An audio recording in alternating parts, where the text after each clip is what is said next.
Well, what do you know? We're all the way to Module 5 now, which is FCC regulations and station rules. They're all very important. Your reading assignment for this module says go play around and look at those FCC regulations. You might be surprised what you find there. The station rules I'm going to cover a little more in depth because those are different for every station everywhere, and you still need to be aware of them.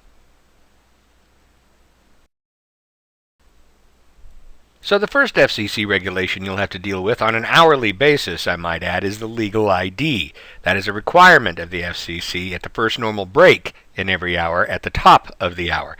Now that's an interesting sort of phrase. It essentially means that when one song stops before you play the next one, air a legal ID. It doesn't have to be right at the top of the hour. It just has to be that first normal break nearest the top of the hour. Format is actually very simple. You have the call letters, in this case KRTV, and the city of your service community. It's actually on the broadcast license, so it's sometimes called the city of license. In this case, it's Los Angeles. Therefore, the standard legal ID for that station would be KRTV Los Angeles, not KRTV in Los Angeles or serving Los Angeles or anything like that.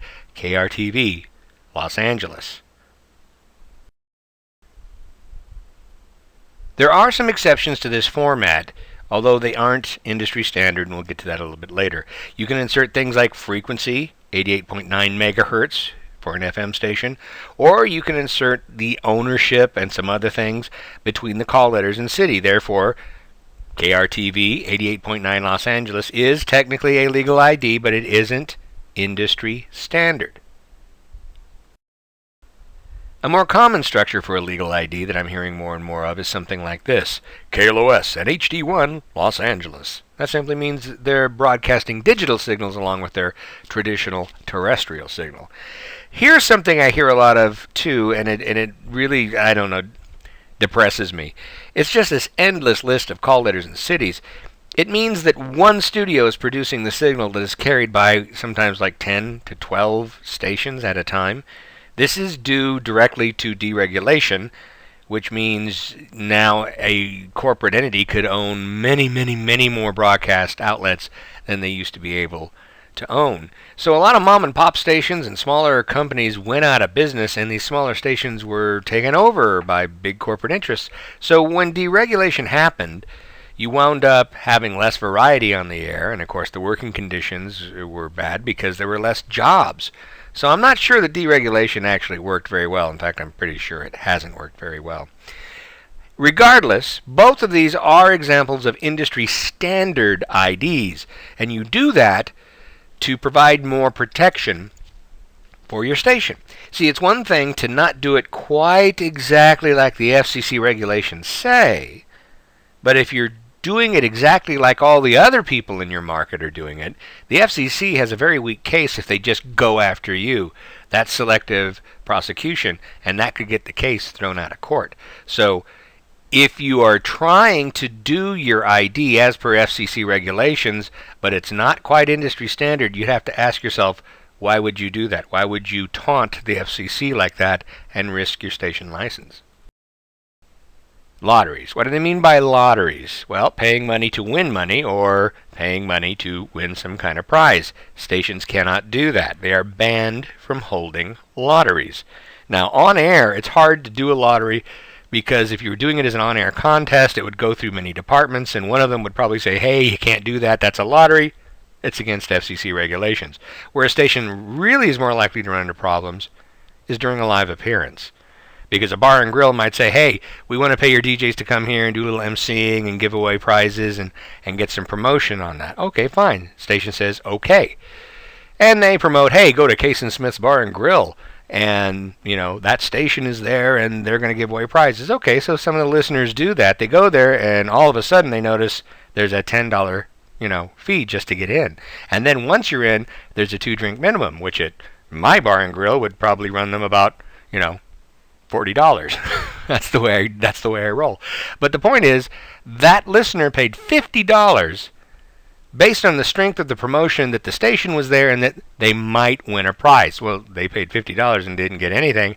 That's a lottery. And the station could get into a lot of trouble for doing that.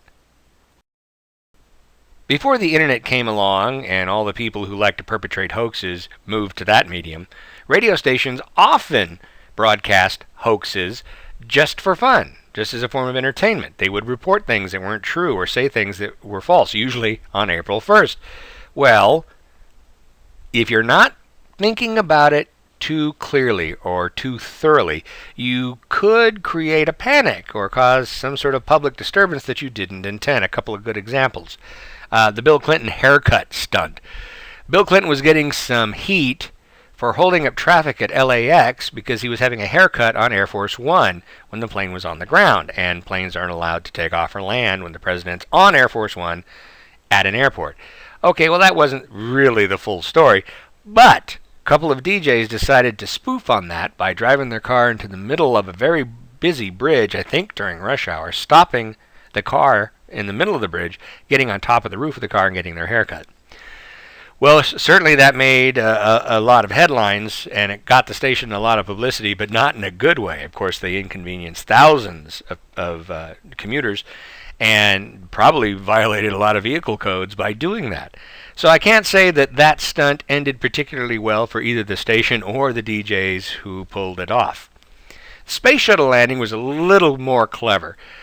A smaller market had said that due to weather conditions, the space shuttle couldn't land in California or in Florida, so it was going to land in their little municipal airstrip runway, right? And hundreds of people showed up to watch the space shuttle land.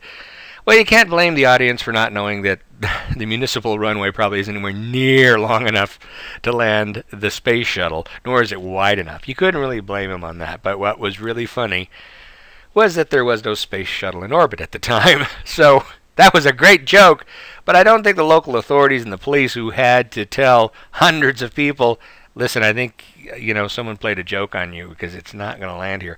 That must have ticked off a lot of that radio station's audience. So even though it was kind of a funny hoax, a funny joke, I'm not sure if the audience thought it was all that funny.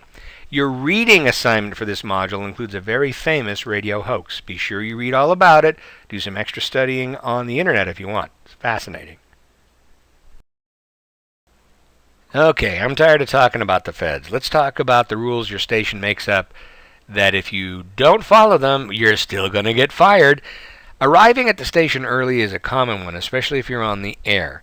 They want to make sure that everything is running smoothly. They also don't want the DJ on before you to panic, even a little bit. They also don't want that DJ to promo that you're coming up next, only for a substitute to show up, and the DJ just plugged that you're coming up next when in actuality someone else showed up. It makes us look like fools when we do stuff like that. So yeah, the programming department wants you there early, so everybody's okay. They know you're there. We don't have to go looking for you. You may have to re-record something or have a meeting with programming or a salesperson, etc., etc. You're also not supposed to be hanging out in the air studio, entertaining or chatting with the jock who's on the air. Even if the mic's off, even if they're doing, a couple of songs, sweeping through a couple of songs, we don't want you in there distracting the DJ.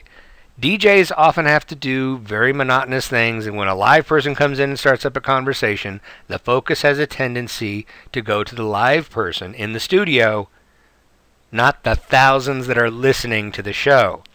It's that audience that should have the attention of the DJ, not the live person in the studio. Professionals, although they'll be polite about it, will throw you out of the air studio because you're distracting them from their job. Here's a tough one. There's an on-air light usually by the air studio, and it goes on when the DJ's about to talk, but over and over again I see people accidentally walking into that studio right as the light goes on. Well, you need to go through the procedure that prevents that from happening. You'll learn about that procedure in the next module. There's a thing called plugola. It's like payola, but plugola is something that local stations pay a lot of attention to. It's when you mention a business or a service or a product over the air that the station didn't get paid for. Remember, the station makes money off of saying, hey, buy Pepsi, buy Toyota, go to Del Taco, things like that. If you're saying, wow, I just love that Del Taco meal deal that I had, Well, it doesn't matter if you paid for that meal deal. It doesn't matter if they gave it to you, because if they gave it to you, that'd be more like payola. But you mentioned it, and that's like giving away free advertising. So yeah, that can get you fired. Execute format as prescribed. Yes, yes, formats are a real thing at radio stations, and if you veer from it, you can be fired. I remember a jock who worked at a station I did. He played one song in the middle of the night. One song in the middle of the night that wasn't on the playlist. Program director found out, he was fired. Program director's thinking is that it was incredible self-indulgence. And he's right. That DJ is not on the air to pretend like it's his own big boom box to play whatever he wants.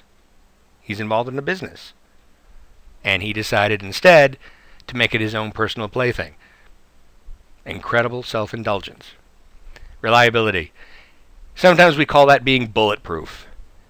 If you've got a little bit of a sniffle, you're still going to the station. Got into a car accident, can you still walk? Go into the station. I mean it, it's really kind of crazy. And there's a certain bit of paranoia on the part of the DJ, because the DJ doesn't want to go on vacation and then get fired, or doesn't want to call in sick and be fired, and that happens. It really does. It can be a very difficult business to be in, because you might have the flu, but if you call in a little too early to your airtime, even though they'll find someone to fill in for you, people really get mad at you. People get sick, but wow, radio stations don't want their DJs to get sick, and I mean it.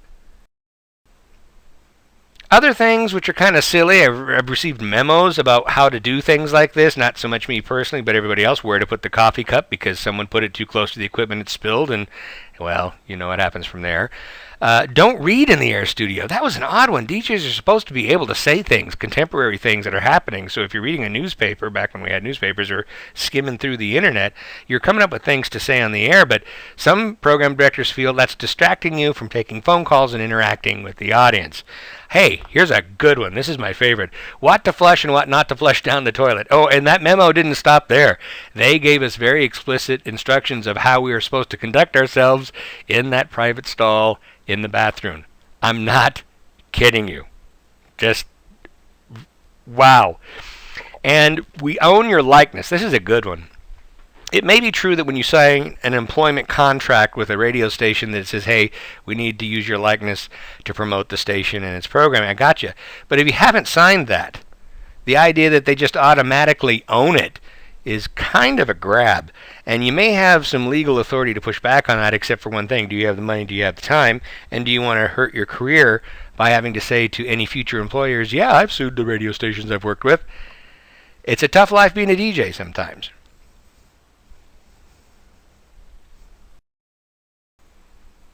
So all you got to do is not break any FCC regulations or break any station rules, and you'll be fine. It's just that simple.